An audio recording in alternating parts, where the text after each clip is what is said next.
Time card? Yeah, I'll give you a 15 and a 10. Okay, if it looks like I'm ignoring you, I probably am, but yell at me. Yeah, 15 and a 5. Thank you.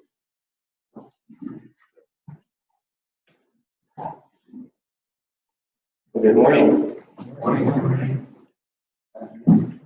Good afternoon. Thank you. The only honest soul here. I'm really glad to be here this afternoon. We'll get straight into our study. I'm really excited about Daniel. I'm sure all of us are. I'm really excited about these studies as well.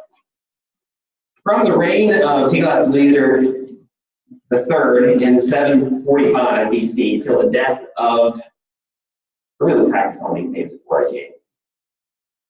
Ashurbanipal.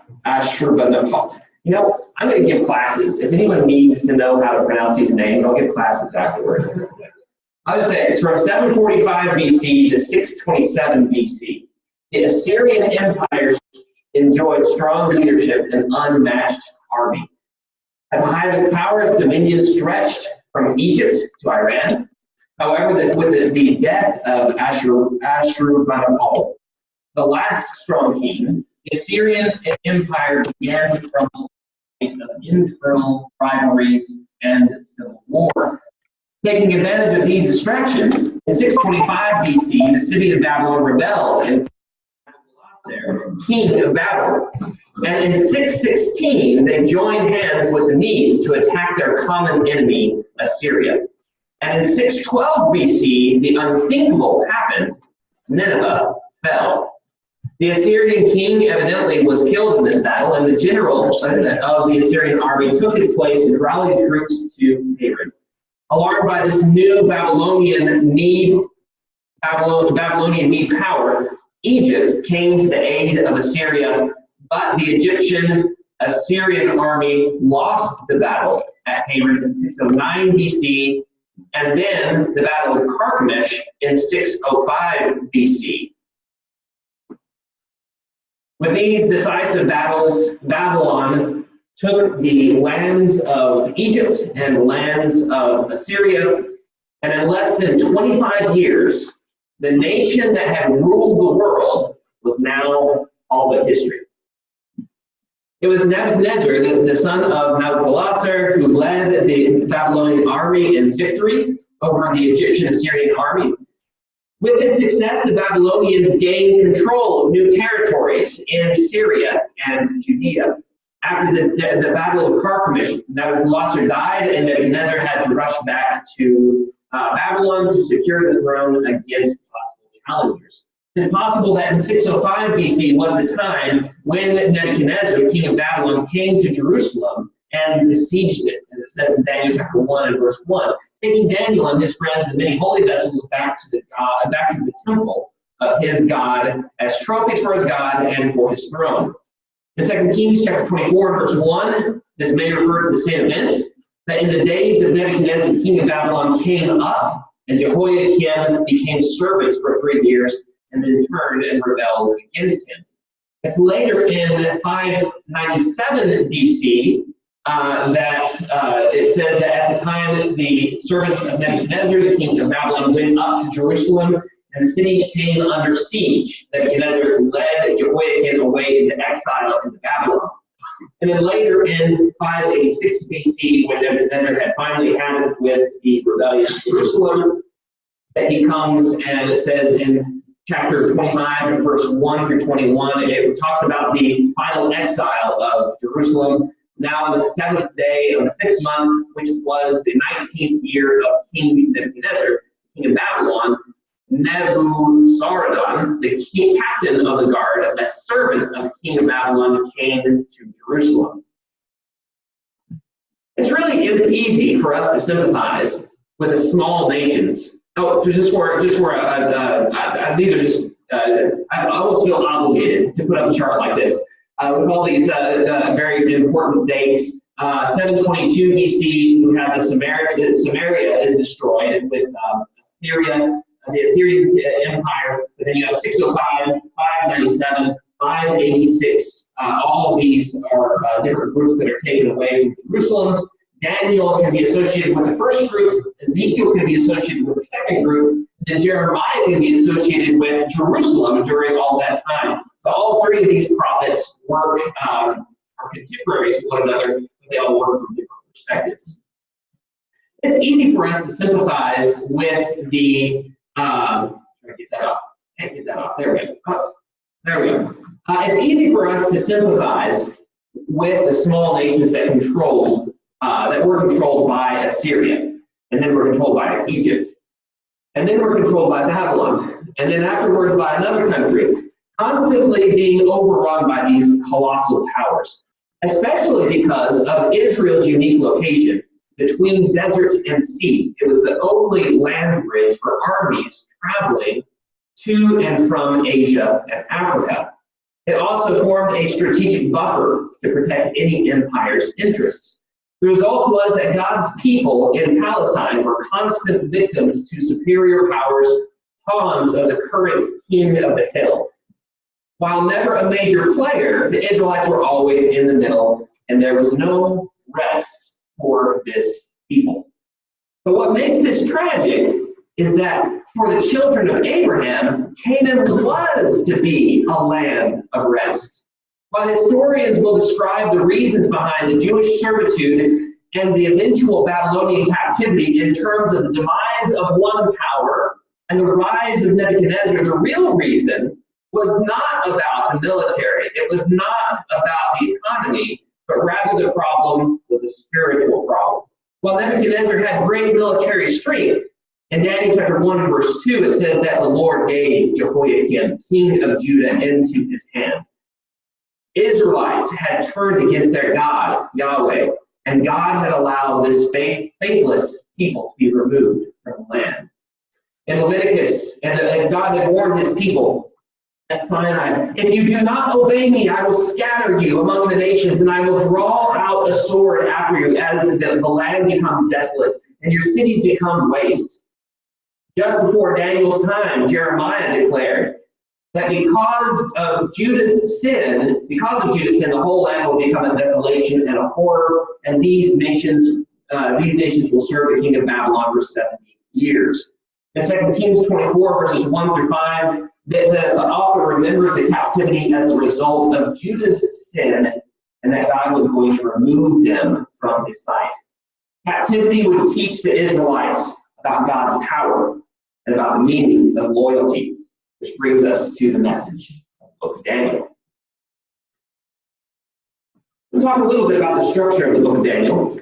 The book of Daniel follows the life of a God-fearing Israelite taken into Babylonian captivity. Daniel and his friends are forced to stand up for their faith in Yahweh as the omnipotent God, overcoming challenges with faith and overcoming challenges with God's miraculous hand. The book can be easily divided into two different sections by subject matter. Daniel chapters 1 through 6 contain narratives relating to trials endured by Daniel and his friends. And then Daniel chapters 7 through 12 relates to visions received by Daniel about the rise and fall of nations, the future of the Lord's people among the nations, and God's power to arrange and execute his plans in history. While this division into this division right down the middle may be the most natural for us as English speakers, it is intriguing that to note that chapters 2 through 7 were written in a different language than just Hebrew. Chapter 1 was written in Hebrew. Chapters 2 through 7, well, the first three verses of chapter 2 are written in Hebrew still. But then you have chapters 2 through 7 written in Aramaic, and then chapters 8 through 12 written in Hebrew again. It is a question for us, is this just a coincidence? Is it just, bilingual people tend to write in more than one language? If you look at Gardner Hall's, I don't know if he's here today, if you look at Gardner's notebooks, maybe he has part of his written in Spanish and part of it's written in English and part of it's written in who knows how many languages he speaks. But is this just a coincidence then? Or is there some deliberate message, some deliberate purpose behind choosing two languages? Maybe we can't know for certain. I'll give you a few suggestions that I've read about, and then in the question and answer session, maybe you have some further thoughts that you can share with everyone. The most common suggestion is that each section is addressed to different peoples. The Aramaic section is material of interest, especially to the nations. It's especially interesting to the nations. The Hebrew section is material of special interest to the Hebrews. Well, that makes sense. This is the Aramaic is the lingua franca. I say that in Spanish. It's the common language of the peoples, and so this is if he wants to talk to the peoples, all the peoples of this will speak to them in Aramaic. That's a very easy thing to understand. What's hard for me to understand about this is how is Daniel chapter 2 especially interesting to the peoples, the Gentiles, and how is Daniel and the lion's den especially interesting to all the peoples and not to the Hebrew people? Or maybe we can talk about that more, different ideas if you have more ideas about that. Along those same lines, you have the suggestion that maybe we have 2 or 3 sections that are really kind of separate, have separate circulation. They have one section written in Hebrew, chapter 1, another section written in Aramaic, and these circulated among the peoples and among different peoples in separate, separated out. I feel that this is not appreciated unity that is inherent in the entire book. There's unity among the sections of Daniel. There's a progression in the prophecy. The prophecies of the latter portion of the book of Daniel seem to use Daniel chapter 2, for example, for the base. It seems that narrative and prophecy work together to build one single theme. Related to that as well, here's another idea that to me is very intriguing. In 1972, and a French individual named Lenglet popularized the notion that Daniel chapter 2 through 7 is structured in a chiastic pattern with its focus on chapters 4 through 5. If you're not familiar with the chiasm, then the chiasm will form the Greek letter X or chi, or at least half of it. And the focus of chiasm then would be right here in the middle. So that if that's true, then the focus of these chapters, while we have 4 kingdoms in chapter 2, 4 kingdoms in chapter 7, we have the protection of God's people. In other words, that's the fiery furnace. Chapter 6, we have the protection of God's people, Daniel and lion's den. But the real focus of all of this is it's all leading up to judgment on kings. Judgment on Nebuchadnezzar in chapter 4, and also the judgment on the king in chapter 5. What makes this intriguing then is that it focuses on God's judgment on the rulers of men. This would give a new focus to Daniel 2 through 7, or at least a focus that I had not seen before. So it makes sense of the fact that this section is written in Aramaic. Daniel chapter 2 through 7 as a whole would serve as a strong message to kings of earth about God's rule and about God's people and about those who would get in his way. I find it interesting that many of these chapters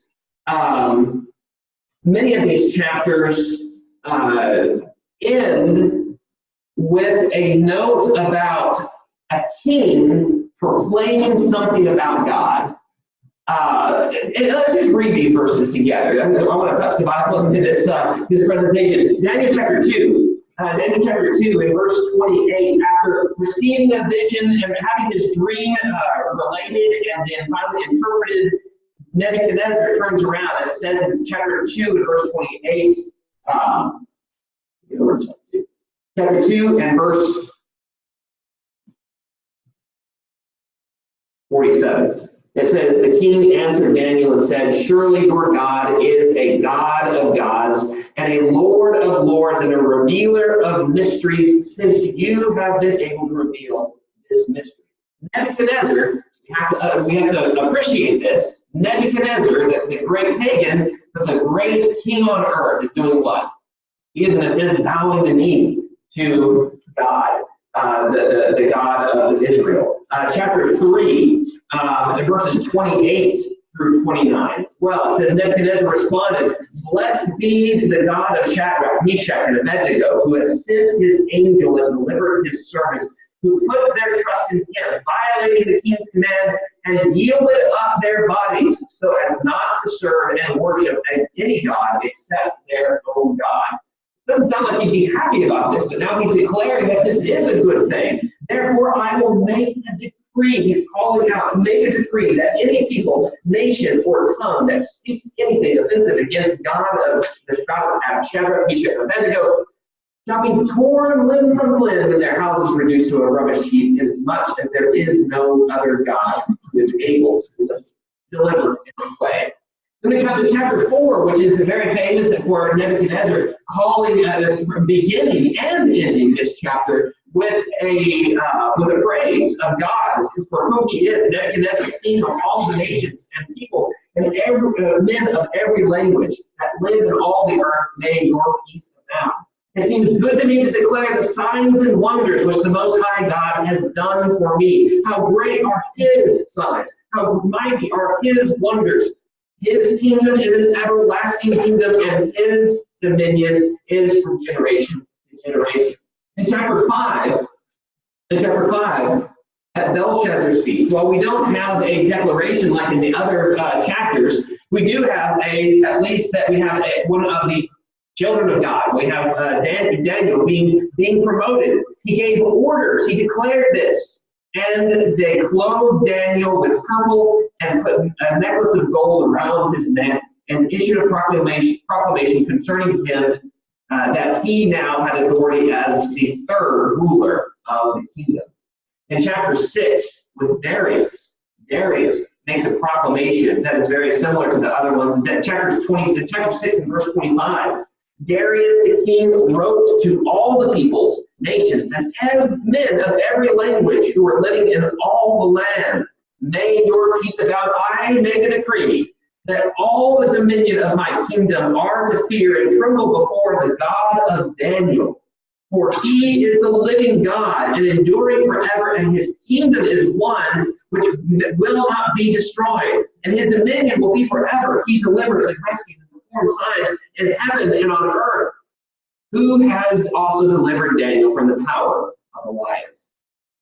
Chapter 7, verse 27. Again, we don't have a declaration. Nebuchadnezzar is not speaking here, but we have a declaration from God, at least, that the sovereignty and the dominion and the greatness of all the kingdoms, verse 27, under the whole heaven will be given to the people of the saints of the highest one.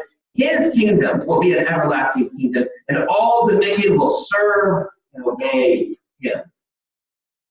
That's an amazing string of verses to me, which says a lot then about the message of this section and the message of the book of Daniel.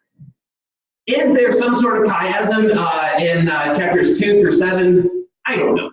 I'm always skeptical about people seeing chiasms everywhere and making text into what they want them to be. But I see two things of merit here that we need to highlight. Number one, I think there's merit in that it highlights a message to the kings in particular, which gives a possible explanation about why the section is written in Aramaic. Here's this message for these kings, or a message for just all peoples. This is God writing this message for them. He's going to write it in their own tongue. This becomes a message, yes, for these kings, but then it also becomes a message for God's people as they read it, of what confidence they can have that even these kings bow to God's rulership. But that also calls legitimate attention to chapters 4 and 5 as containing a core message for this section, but also for the book in general. That says in chapter 4, the Most High reigns in the kingdoms of men, which I think this is the message of the book of Daniel. It is the Most High whatever the situation, whatever the time, whatever the circumstance, the Most High reigns in the kingdoms of men. So now I'm going to spend a little bit of time talking about Daniel chapter 4. Jeff asked me to spend some time on this chapter, and I think it is a good chapter to introduce some of these themes. Daniel chapter 4 and verse 1, we already read this text, but Daniel chapter 4 and verse 1 begin with this stirring praise of Yahweh. He says in verse 2, "It seems good to me to declare the signs and wonders which the Most High God has done for me. How great are his signs, and how mighty are his wonders. His kingdom is an everlasting kingdom, and his dominion is from generation to generation." Those are amazing words. They're very strange words, however. Strange because of who they're coming from. These are words that are coming from the man who stole the vessels from the house of God and put them in the house of his own God. These are words that are coming from Nebuchadnezzar, who was prideful enough to call all nations to worship a 90-foot golden figurehead that he had erected. Strange because Nebuchadnezzar was pagan through and through. But it's also strange because this was the attitude that God wanted from whom? From his people. And now these words are coming from Nebuchadnezzar? What follows then is a section that relates to us, a dramatic and personal experience that Nebuchadnezzar had with Yahweh, where he comes up front and personal with his God of Israel. I see verses 1 through 3 as an introduction to what happened to him. Really bookends verses 1 through 3, and then the similar words, parallel words in verses 34 through 37. It's kind of bookends of something that he's going to write afterwards, but kind of summarize what the results and the concluding remarks about his experience. What happens in chapter 4, verses 5 through 18, is Nebuchadnezzar has a dream. It says in verse 4 that I, Nebuchadnezzar, was at ease in my house and flourishing in my palace. That's a funny word for me. I don't use that word often to talk about people. As something that is flourishing, the word that comes from something that describes flowers. A flower will flourish, a tree will flourish, and I guess you could talk about men who flourish. But here you have this man who is flourishing. Well, why is he flourishing? These words that this Nebuchadnezzar is flourishing, evidently, because he is. It says in verse 5. I saw, but he sees in the heat. Well, okay, he's flourishing. Why is he flourishing? There's several things for reasons why this king might flourish. We can think about the hanging gardens in Babylon. Legend has it that Nebuchadnezzar built hanging gardens that were supported by pillars and suspended from a walkway. Supposedly, it was one of the 7 wonders of the world, ranking with the Egyptian pyramids. You see the Egyptian pyramids today, and we say, wow, that's pretty amazing. Well, this was evidently something that was just as amazing as all that. The city of Babylon itself was something to behold. It was a large city with a constant source of water from the Euphrates. Supposedly, the wall was thick enough that the four chariots would pass without touching each other. An inscription from Babylon by Nebuchadnezzar on the Ishtar gate reads, I, Nebuchadnezzar, laid the foundation of the gates down to the ground water level and had them built out of pure blue stone. Upon the walls of the inner room of the gate are bulls and dragons. And I thus magnificently adorned them with luxurious splendor for all mankind to behold in awe.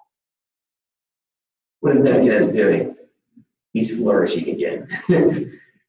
This is a man who is full of himself. He is basking in his own light. He sees himself as the center of the universe. But then he has a dream, and God wakes him up. It says in verse 10, he talks about this dream. He says in verse 10, now these were the visions in my mind as I lay in my bed. While I was looking, behold, there was a tree in the midst. There was a tree in the midst of the earth, and its height was great. And the tree grew large and became strong, and its height reached into the sky, and it was visible to the end of the whole earth. Its foliage was beautiful, and its fruit abundant, and it was food for all. And the beasts of the field found shade under it. And the beasts of the sky dwelt in its branches, and all the living creatures fed themselves from it. What is this tree doing? Well, it's flourishing. But then this tree was cut down. I was looking in the vision, and in my mind, as I lay on my bed, behold, an angelic watcher, a holy one, descended from heaven. And he shouted out and spoke as follows: chop down the tree and cut off its branches, strip off its foliage, and scatter its fruit. Let the beast flee from under it, and the birds from its branches. And yet leave the stump with its roots in the ground, and a band of iron and bronze around it, with this new grass of the field, and let him be drenched with the dew of heaven, and let him share with the beasts of the grass of the earth. Let his mind be changed from that of a man. Let a beast's mind be given to him, and let 7 periods of time pass over him. And this sentence is by the decree of the angelic watchers. This decision is a command of the holy ones, in order that the living may know that the Most High is ruler over the realms of mankind, and bestows it on whom he wishes, and sets over it the lowliest of men. Daniel comes in then in the rest of the chapter and interprets this dream. This is what this is all about. That Nebuchadnezzar was going to be chopped down. This man who thought that he was everything. He is flourishing, but he was going to flourish no more. He was going to be chopped down.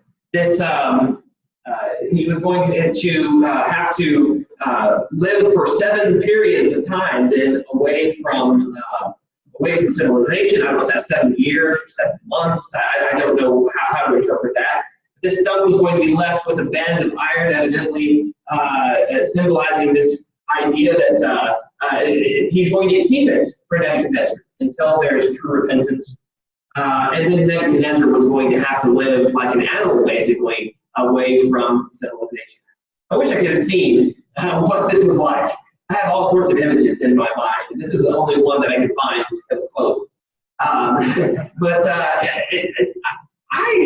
just wish I could know, how did Nebuchadnezzar act, and how did he behave?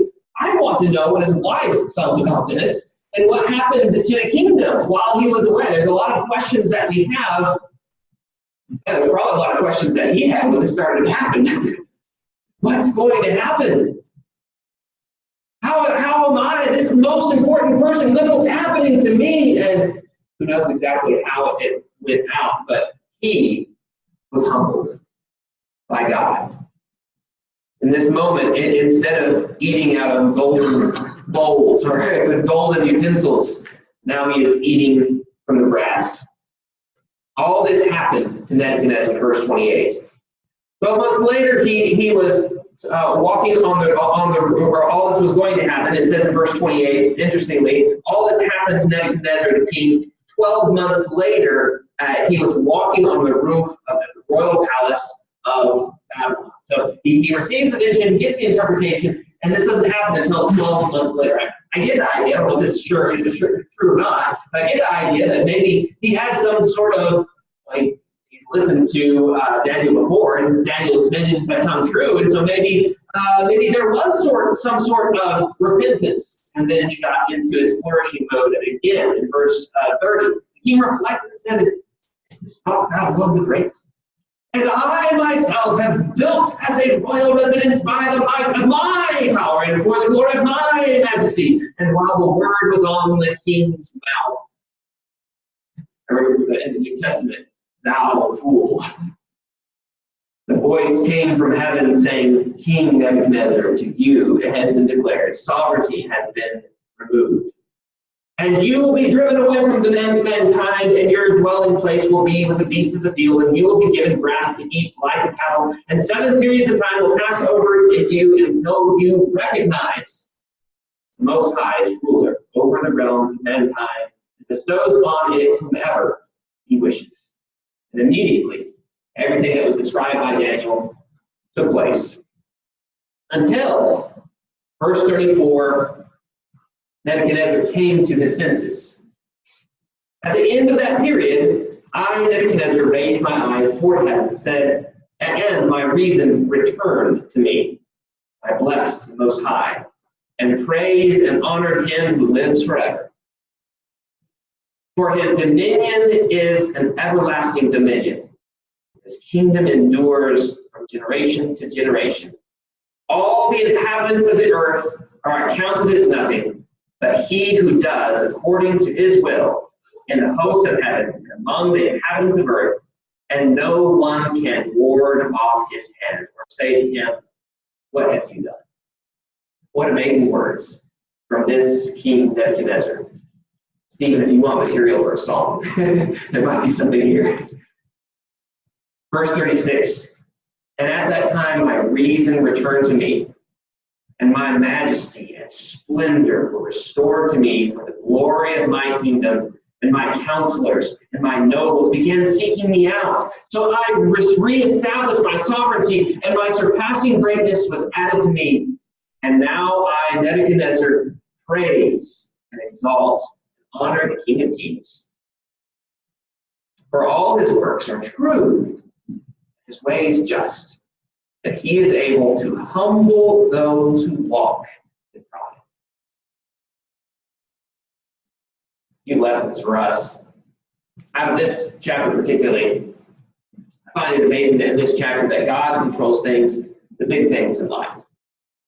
God, and this is the message, and so many times in the book of Daniel, that God is the one who is in control. And he takes these kings, however powerful they may be, and he puts them to the ground. He raises up the lowly and destroys the proud. He raises up nations and brings them to their knees. God is in control of the big things. He's also in control of the small things. Amazing to me that God, who is in control of all these wonderful things or these colossal powers, it also plants dreams in the minds and hearts of individuals here. And he takes Daniel and he takes Shadrach and Meshach and Abednego. These very simple Jews don't mean anything to Nebuchadnezzar. He's in some sense. But God controls, and he controls and protects their life. But then also, God is merciful to the humble. It's amazing to me that God even takes a moment with Nebuchadnezzar. What could God do with Nebuchadnezzar? Nebuchadnezzar, you're flourishing again. Wham, you're dead. He did that with Aaron in the New Testament. But for some reason, he took time with Nebuchadnezzar. And he gave him an opportunity not only to see his sin and see his pride, but also the opportunity to come back and regain some of that glory that he had before. This is not a Jew. This is not one of God's people, but God showed mercy on Nebuchadnezzar. I think it's a huge lesson for us. I'm going to look just briefly as well then at messages for us today that we get from the book of Daniel. Number one, the Most High reigns in the kings of men. This is the message of Daniel chapter 4. This is the message that then again is we're reminded of in chapter 5 when Belshazzar is reigning and he himself is flourishing. And Daniel reminds him that you should have remembered that Nebuchadnezzar, what happened to him when he recognized the Most High God as ruler over the realms of mankind, and that he sets over it whomever he wishes. This is the theme, and I really think that this is the theme of the entire book. How God, he is the one in control. While Daniel comes and he has a big part in all of this, while Shadrach, Meshach, and Abednego they have the spotlight in a couple chapters. This is really a book about God, His sovereignty, his power, and how he is the one in control. He is in control in good times, but he's also in control in bad times. Remember that God is in control. And what a wonderful lesson then for us. I can remember I preached the lesson on Daniel chapter 4 not too long ago. It was the night of the elections. When we had in our grasp, who are we going to choose? And it seems like, man, I have a choice between choosing bad or worse. and there's a lot of fear among those who are liberal and among those who are conservative before and after the election. What's going to happen? We have to remember that it's God who is in control. God is in control in good times. No matter how we feel about the economy right now, we got it good here in the United States. God is in control, though. And God can take a nation of Syria, and in 25 years, it's gone. He can take this grand nation of the United States, and be gone with us in a heartbeat. And if he still chooses, we do need to remember that's not God is still in control. And we still can depend on him. The kings of earth cannot control their own future. The United States will rise or fall by the will of God, not by the power of the leaders or by its military. But thirdly, Daniel, his name means God is my judge. The message of God ruling in the realms of men and God being absolutely the greatest power of the universe becomes very personal to Daniel. He's the one that gets to talk with God, his messengers. He gets to receive these visions, get headaches from these visions, and see at firsthand that God is the one in control, and Nebuchadnezzar is not the one in control. And I think his name, Daniel, meaning God is my judge, becomes very, very important then. For him as an individual, he realizes that Nebuchadnezzar is not his judge. It doesn't matter what King Darius is going to say. It doesn't matter what's going to happen to me. Because in the end, God is his judge. And on an individual level, we as Christians, as children of God, we must also remember this, that God is our judge. We must be more worried about what God thinks, more than what man thinks or does. We must keep ourselves separate from the world. Not be afraid to make hard decisions and to choose to live in a certain way because God has said that's how we're going to live. Not be afraid to say, this is the will, the great I am. Not be afraid to preach, to say what God would have us to say, because God is our judge. And to close early, God rules. May he rule in my life. May he rule in all of our lives. Thank you. For 15 minutes, we'll start the discussion at 35 past the hour.